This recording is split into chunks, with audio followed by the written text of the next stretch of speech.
అందరూ ఎలా ఉన్నారు? ఎలా ఉన్నారో తప్పకుండా కామెంట్ సెక్షన్‌లో చెప్పండి.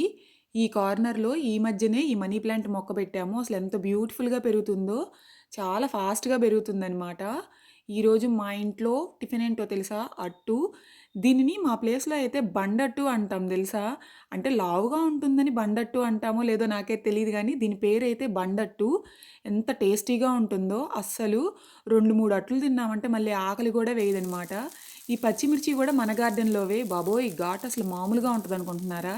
అంత కారంగా ఉంటదనమాట. ఎప్పుడైనా సరే దోస గానీ, లేదంటే ఇలా అట్లు గానీ వేసుకునేటప్పుడు మనకి మొదటి 1, 2 అట్లు సరిగ్గా రావు గదా! సో, అందుకని జెప్పి ఫస్ట్‌లో తినటానికి నేనైతే అస్సలు ఇష్టపడననమాట. నాకసలే మామూలుగా దోసైనా, అట్టైనా చాలా ఇష్టం. ఫస్ట్‌లో వేసినవి అంత మంచిగా కాలవు. అందుకని నేను తినడానికైతే ఇష్టపడను. మీరు గూడా అంతే అయితే తప్పకుండా కామెంట్ సెక్షన్‌లో జెప్పండి. ఇదే పిండితో ఒక్కొక్కసారి ఈవినింగ్ టైంలో కూడా మేమైతే అట్టు వేసుకొని తింటాము. చాలా టేస్టీగా ఉంటాయి. పొట్ట గూడా ఫుల్ అయినట్టు అనిపిస్తదనమాట. అంటే అంత తొందరగా మళ్ళీ ఆకలి వేయదు. ఈ అట్లయితే అంత టేస్టీగా ఉంటాయి. మా నాన్నకైతే అసలు ఎంత ఇష్టమో తెలుసా? చాలా ఇష్టంగా తింటారు మా నాన్నయితే. ఇంకో విషయం ఏంటంటే ఈ అట్టులోకి మనం అసలు ఏ చట్నీ వేసుకోపోయినా గూడా బావుంటాయనమాట.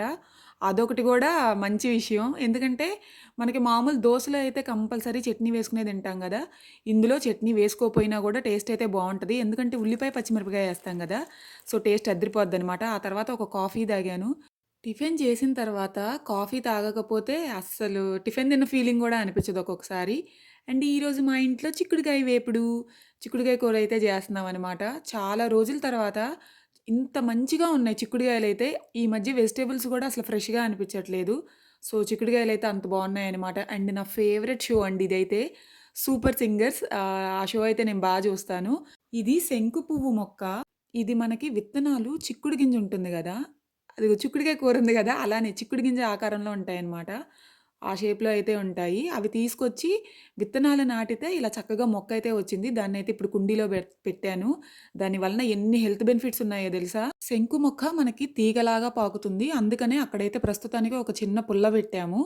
తర్వాత ఒక తాడు గట్టి ఆ తాడుకైతే పాకిస్తామనమాట. పువ్వులు గూడా ఎంత బ్యూటిఫుల్‌గా ఉంటాయో. శివుడికి ఆ పూలంటే చాలా ఇష్టమంట. సో, ఆ దేవుడికి ఆ పూలు పెడితే ఎంతో మంచిది అని తెలిసింది. అండ్ నా బెడ్‌రూమ్ ఇదైతే.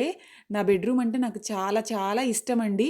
మీ అందరికీ తెలియజేసేదేంటంటే, ఈరోజు మా ఇంట్లో సర్దుకుందాంరా ప్రోగ్రామ్ ఉందనమాట. సో, ఆ ప్రోగ్రామ్ గురించయితే తర్వాత మాట్లాడుకుందాం. ఫస్ట్ అయితే చిక్కుడుగాయ వేపుడు ఎలా తయారు చేసుకోవాలో చూసేద్దాం. ఫస్ట్ చిక్కుడుగాయలని బాయిల్ చేసుకోవాలనమాట. ఒక 2 విజిల్స్ వచ్చే వరకు బాయిల్ చేసుకోవాలి.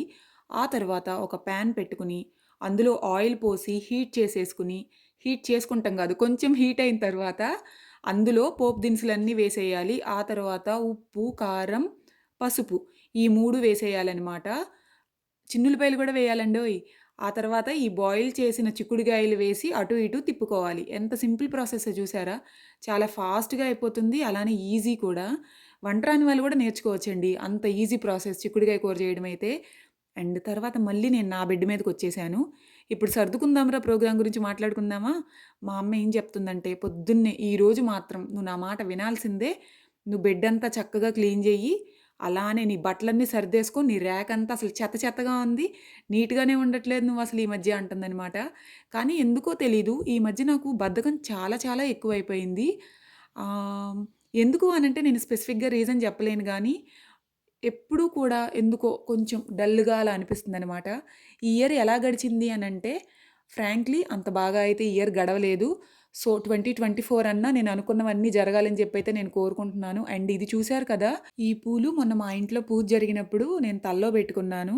మనం చిన్నప్పుడు బుక్స్‌లో నెమలి ఆకులు పెట్టుకునేవాళ్ళం గుర్తుందా? అలా ఒక్కొక్కసారి నేను పూలు కూడా బుక్స్‌లో పెడతాననమాట. అవి వాడిపోయిన తర్వాత గూడా అదొక మెమరీస్‌లాగా అలా పెట్టుకుంటానండి. నాకది చాలా ఇష్టం అనమాట. అండ్ ఇక్కడ నా స్కెడ్యూల్ అయితే రాసాను. నా డైట్ ప్లాన్ ఇదంతా కూడా. ఈ మధ్య వెయిట్ తగ్గిపోయాననమాట. మళ్ళీ వెయిట్ గెయిన్ అవ్వడానికని జెప్పి డైట్ ప్లాన్ అయితే ఇలా బుక్‌లో రాసుకుంటా ఉంటాను. అంతకుముందు డైరీ కూడా రాసేదాన్నండి. బట్ ఈ మధ్య అయితే మానేశాననమాట. సో, అది నా డైట్ ప్లాన్ స్కెడ్యూల్ అనమాట. అండ్ మా నాన్న కేక్స్ తీసుకొచ్చారు. అసలు చాక్లెట్ కేక్ ఎంత టేస్టీగా ఉందో తెలుసా? ఈ మధ్య ఐస్ క్రీమ్స్, కేక్స్ కూడా తినటం మానేశాను. చాలా డేస్ తర్వాత మళ్ళీ కేక్ అయితే తెప్పించుకున్నానండి. అసలు మామూలు టేస్ట్ లేదు. మధ్యాహ్నం 2:30 అయిపోయింది. నేను ఇంతవరకు తిండి గూడా తినలేదు. అన్నం తినలేదనమాట. చెప్పాను కదా! ఎందుకో లేజీగా అనిపించింది. ఏం తినాలనిపించలేదనని. సో, మా నాన్నతో బయట నుంచి ఇలా పుల్కా తెప్పించుకున్నాననమాట. ఇది కూడా టేస్ట్ అయితే అద్దిరిపోయింది. మా ఊర్లో చాలా చాలా చేస్తారు. సో, అది తినేసాను. మా అమ్మ మళ్ళీ సర్దుకుందాంరా ప్రోగ్రామ్ గురించి అడిగింది. కానీ ఈ సర్దుకుందాంరా ప్రోగ్రాము 2024కెళ్ళిపోయింది. ఎందుకంటే నేను 2023లో సర్దట్లేదు. అంత బద్ధకంగా అనిపిస్తుందనమాట. అలా అని రేగిపళ్ళు తెచ్చుకున్నామనమాట మొన్న పెనుముడి బ్రిడ్జికెళ్ళినప్పుడు. సో, ఆ రేగిపళ్ళైతే ఇప్పుడు తింటున్నాను. ఈ కాయలు గూడా అసలెంత బావున్నాయో. సో, ఇది నా తిండి గోల. అలా అని సర్దుకుందాంరా గోలనమాట. సర్దుకునే కాన్సెప్ట్ అయితే అసలివాళ జరగలేదు. మా అమ్మ బాగా అప్సెట్ అయింది. ఇది నేను చెప్పిన పని జెయ్యట్లేదు అనని జెప్పి. సో, ఎందుకో తెలీదు. చాలా లేజీగా అనిపించింది. సో, 2023లో పెద్ద చేసింది లేదు, సాధించింది ఏమీ లేదు. 2024 అన్నా నేను అనుకున్నవన్నీ జరగాలని దేవుడికైతే ప్రే చేస్తున్నాను. దేవుడా! ఓ మంచి దేవుడా! నా కోరికలన్నీ తీరేలాగా చూడు దేవుడా! అలా అని మీ అందరికీ కూడా హెల్త్ అండ్ హ్యాపీనెస్ ఉండాలని 2024లో కోరుకుంటున్నాను. By by 2023 and welcome to 2024. మీ అందరికీ కూడా హెల్త్ అండ్ హ్యాపీనెస్ అలానే మీరేమనుకుంటే అవన్నీ జరిగిపోవాలి. ఖచ్చితంగా జరిగిపోవాలి అని చెప్పి కోరుకుంటున్నాను. ఈ వీడియో చూసినందుకు thank you so much for watching. మళ్ళీ కలుద్దాం నెక్స్ట్ వీడియోలో. అప్పటి వరకు take care, love you all, bye. Bye 2023 and welcome to 2024.